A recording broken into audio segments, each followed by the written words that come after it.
자, 그러면 지금부터는 정치권 이야기를 나눠볼까 하는데요. 이 부분 대한민국 최고의 불방망이 JYP 박진영 교수님과 함께합니다. 박수로 맞이합니다. 네, 안녕하세요. 박진영입니다. 네. 제일 난처한 질문 나올 때 불렀는데 어떻게 하셨지?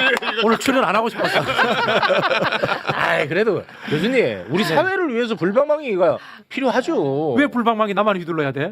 그래서 늘 공천 못 받고 불이익 받고. 아니에요. 뭐 어떤 이야기를 하실지 좀 모르겠습니다만 하나하나 좀 이야기 나눠보도록 하겠습니다. 지금 굉장히 이슈가 되고 있는 인물이 한 명 있습니다. 강준욱 국민통합비서관.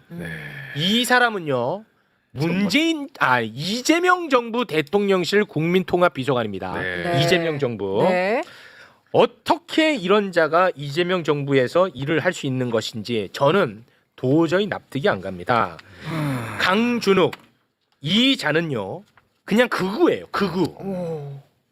난 그래서 윤석열 정부 사람이 아직도 있는 줄 알았어. 왜냐면 인수위가 없었으니까. 네.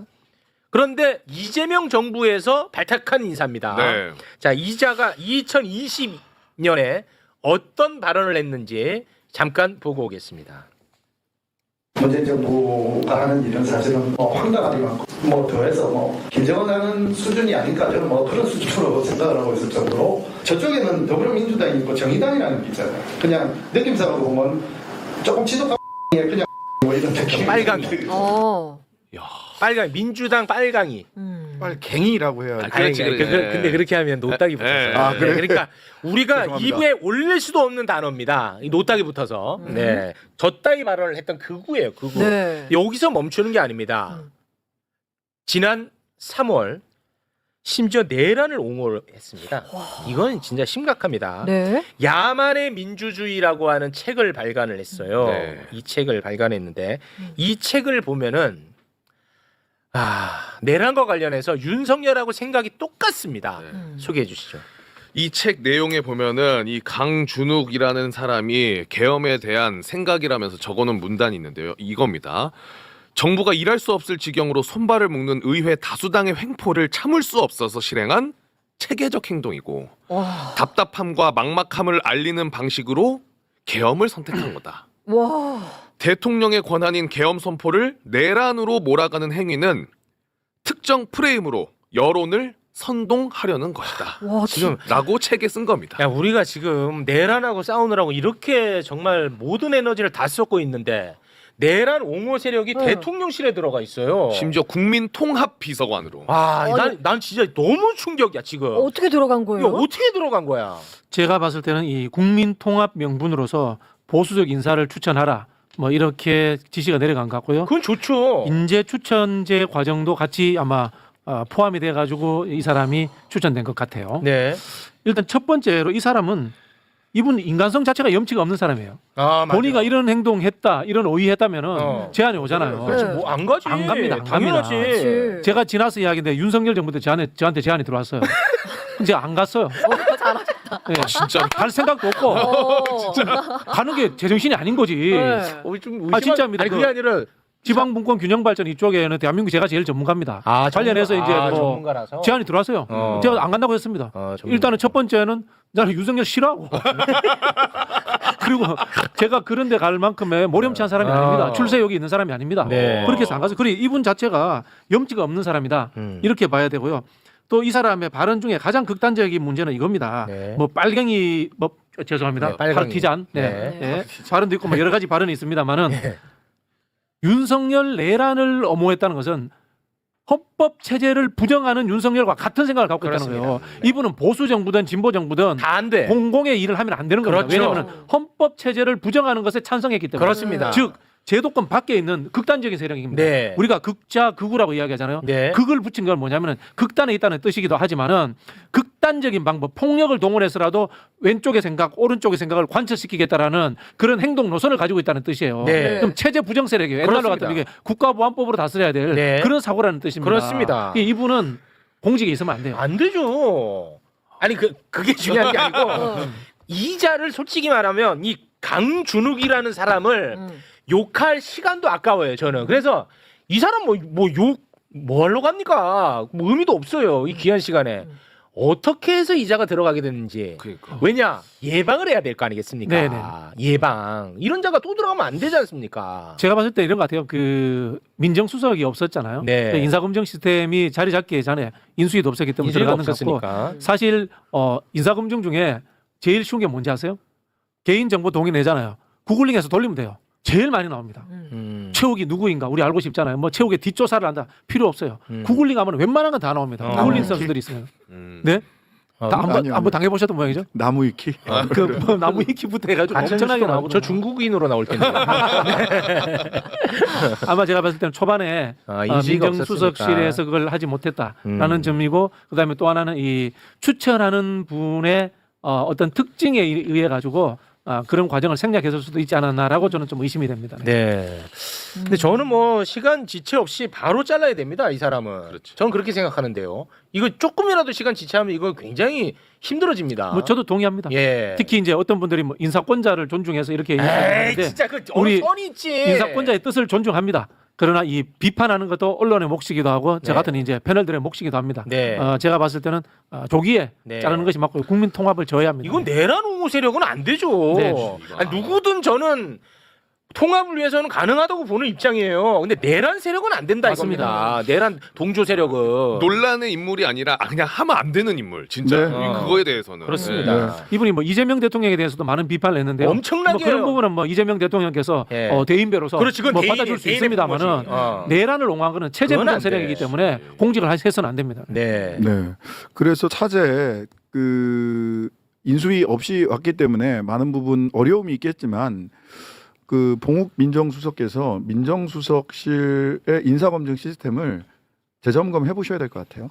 이런 누군가 추천을 했고 누군가 대통령에게 보고를 했을 텐데 네. 지난 검찰 그 1차 인사, 좀 2차 인사를 준비하고 있을 거예요. 근데 네. 전체적으로 일반 검사들까지 다 인사를 해야 되니까 검찰총장 인사도 매우 중요한 인사가 남아 있고 네. 근데 여기에서 지금 사실 대통령의 철학과 신념 그다음에 국민적인 염원을 인사를 통해서 100% 뒷받침하고 있는가에 대해서 사실은 국민들이 의구심이 조금씩 생기고 있어요. 네. 지금은 이 정권이 성공해야 된다. 내란을 극복하는 게 과제이기 때문에 그러다 보니까 어떻게든 응원해서 국정 동력을 개혁 국정 동력을 유지하기 위해서 네. 다 이렇게 꾹꾹꾹 이렇게 양해하고 이해하고 가고 있지만 다음 인사 이번에 이 강준욱 씨 대한 인사 그다음에 그다음 인사까지를 놓고 봤을 때 저는 봉욱 민정수석께서 굉장히 지금 분발하시고 국민들의 목소리에 조금 더 잘 경청하고 반응하는 민감도를 좀 높이는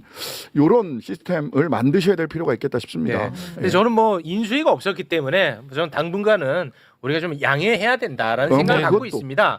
하지만 잘못된 거에 대해서는 명확하게 지적을 해야 돼.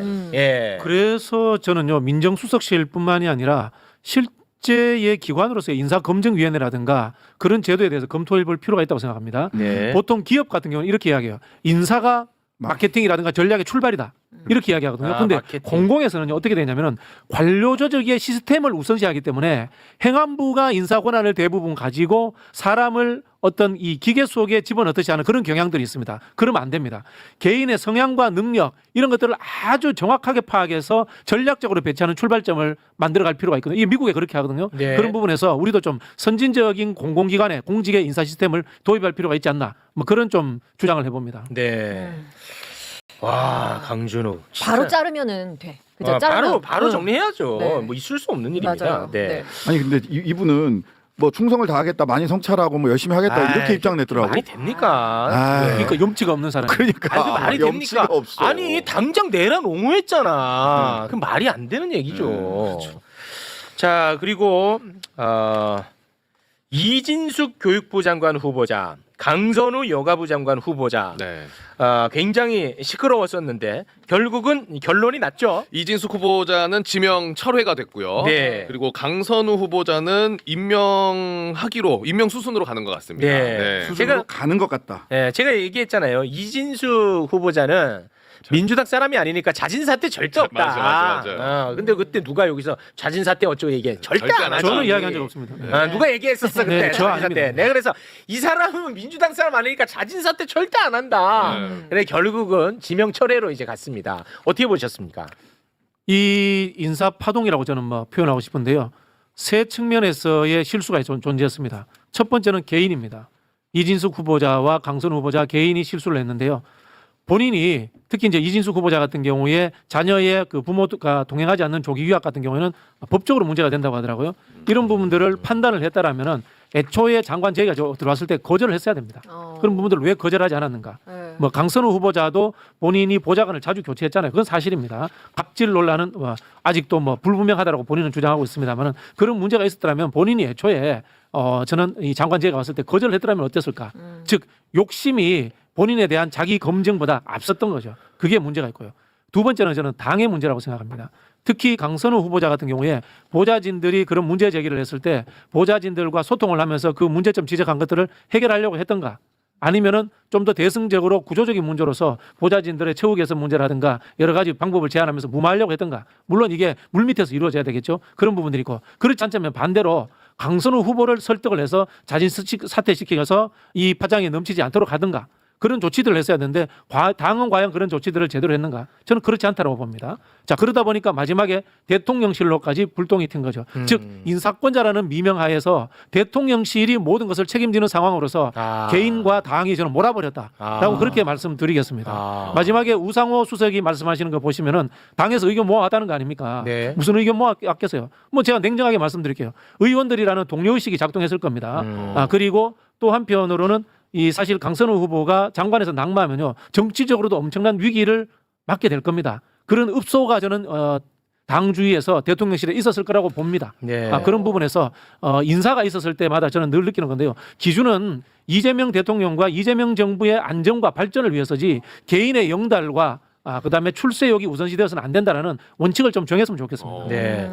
뭐 말씀하신 것 중에 이제 조금 받아들이기 좀 어려워하는 대목이 있어서 제가 요것만 좀 정리하겠습니다. 그 보좌관 교체 빈도에 대해서는 뭐 다른 국회의원들과 비교했을 때도 막 그렇게 튀는 수준은 아니다. 그런가요? 예, 뭐 그런 데이터가 통계마다 있습니다. 조금 다르긴 예, 통계마다 해요. 조금 그런 게 있습니다. 조금 네. 저는 이진숙 이진숙 후보자에 대한 지명철에 참 잘하셨다라고 생각을 합니다. 그리고 개혁의 동력을 계속해서 유지해야 된다라고 생각을 하신다면 저는 개인적으로 다른 것보다도 실은 갑질 이건 굉장히 주관적인 영역이 있어서 네. 사실관계가 전후좌우가 다 드러나기 전까지 저는 판단을 유보하고 있습니다. 네, 내심의 예민하고 판단은 민감하죠. 있지만 네. 그럼에도 불구하고 이걸 공개적으로 말씀드릴 부분은 아니고요. 저는 딱 하나 걸렸던 건 뭐냐면 이진숙 후보도 그렇고 강선우 후보도 그렇고 청문회는 국민 면접의 장입니다. 그 국민 면접의 장에서 그 쓰레기 봉투 관련해서 먹던 거를 내가 회관으로 싸가지고 가다가 거기다 그냥 두고 내려서 문제다. 두고 내렸을 뿐이다라고 얘기를 하셨는데 네. 바로 사실 텔레그램 문자가 다 공개가 됐잖아요. 네, SBS를 바로. 통해서 공개됐죠. 네.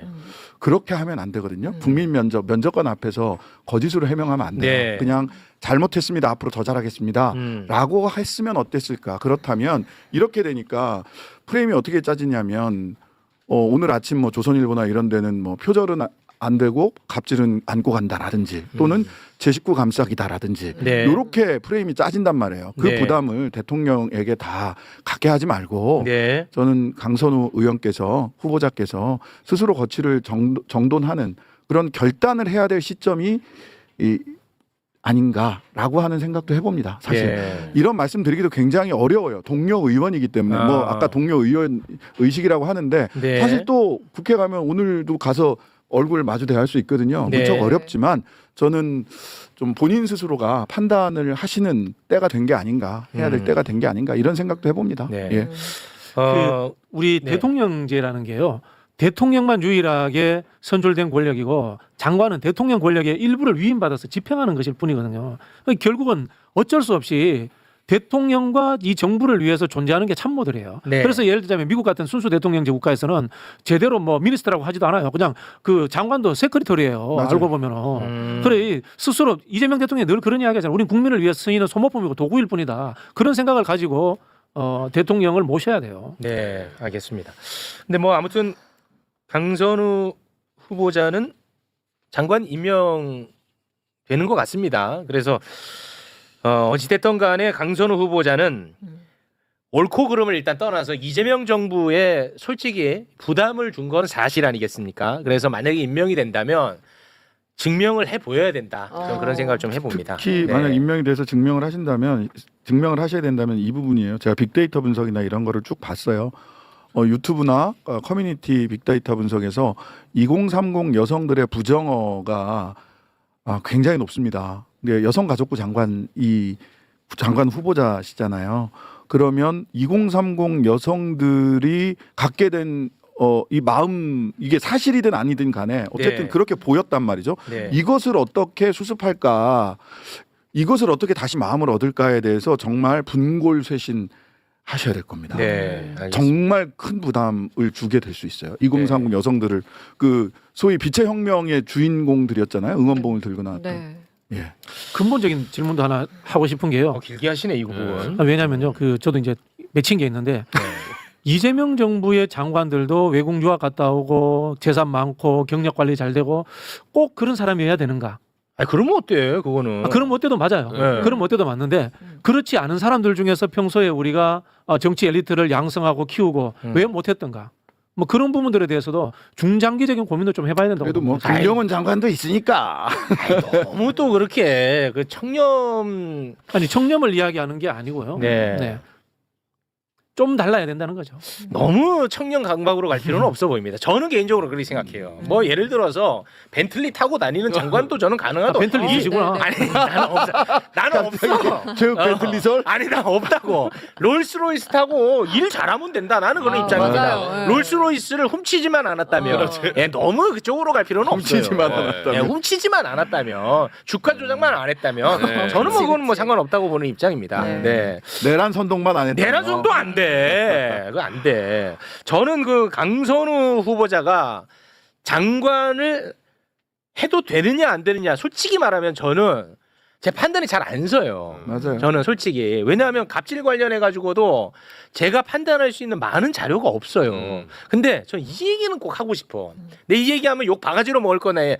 알고 있습니다만 이 얘기는 하고 싶어요. 우리가 강선우 후보자가 장관이 돼야 되냐 되지 말아야 되냐라는 논의를 할 때 강선우 장관 자체에 대해서만 우리가 판단하면 되는데 이런 식 있죠. 강선우를 비판하는 사람은 이러한 사람이야. 그러니까 강선우는 좋은 사람이야. 이런 세상에 이런 논리가 어디 있습니까? 그 단세포죠. 아니 그게 뭡니까? 아니 예를 들어서 국민의힘이 비판하니까 좋은 사람이야. 그런 식으로 가면 안 되죠. 강선우 자체에 대해서 평가하고 분석하고 들여다봐야지. 그렇죠. 왜 그런 식으로 가? 나는 그거는 정말 너무 고통스러워요. 아까부터 계속해서 어떤 뭐 무슨 협회 얘기를 하면서 야 걔네들이 비판한다. 걔네들을 좀 살펴보거나 방송해라. 저 다 봤어요. 강선우 자체에 대해서 평가하고 분석해야지 왜 얘네들이 뭐 이낙연 걔가 비판하니까 강선우는 좋은 사람이야. 이거는 아니라는 거죠. 난 너무 거기서는 좀 슬프더라고. 그럼 제가 대표적인 친명 아닙니까? 네. 저도 비판적으로 이야기했습니다. 그럼 뭐 어떻게 이야기하실래요? 또? 왜 나한테 그래? 네. 알겠습니다. 야. 네. 체육에 대한 욕이 좀 많이 올라오네요. 알고 있었죠. 아니, 저는 뭐 알고 있었습니다. 네. 욕 먹을 거 저는 알았습니다. 특히 네. 이제 이진숙 장관 같은 경우에 네. 우리가 모르는 사람을 데리고 오는 거잖아요. 네. 이게 모르는 사람을 데리고 오는 일이 가능하면 없었으면 좋겠다는 거예요. 네. 평소에 알던 사람들 중에서 훈련된 사람들, 그 중에서 나은 사람들, 예를 들면 뭐 윤호중 장관이라든가 정성호 장관 이런 사람들에 대해서 전혀 문제점 안 나오잖아요. 그렇습니다. 늘 국민들 속에서 검증된 사람이잖아요. 네, 채용 너나 잘해라고 하는데 아니 저 잘해야죠. 근데 저는 공직자 아니잖아요. 그렇다고 못하겠다는 건 아닙니다. 지켜주면 하시겠네. 아니 그거 한다는 거 아니에요. 예, 저도 시켜주면 벤틀리 타고 출근해서 이렇게 잘하겠다. 그렇지. 방송을 잘하겠다. 방송을 잘하겠다고. 네, 더 착한 마음으로 더 잘하겠다. 네. 그리고 나도 잘못하면 내가 아마 욕 여러분이 제일 먼저 할 거잖아요. 나는 욕하면서 왜 그래? 그리고 나는 강선우가 옳다 그러다라고 얘기한 게 아니고. 네. 아, 오기 잘했다는 그런 댓글도 많아요. 네. 많아? 네, 많아요. 아니 하시면 뭐 장관 잘할 것 같아요. 근데 뭐 이런 문제점들 지적받았다는 것을 네. 뼈에 새겨야죠. 네, 그래서 저는 꼭 증명해 보였으면 좋겠다라는 네. 말씀을 드린 거예요. 맞아요. 네. 네.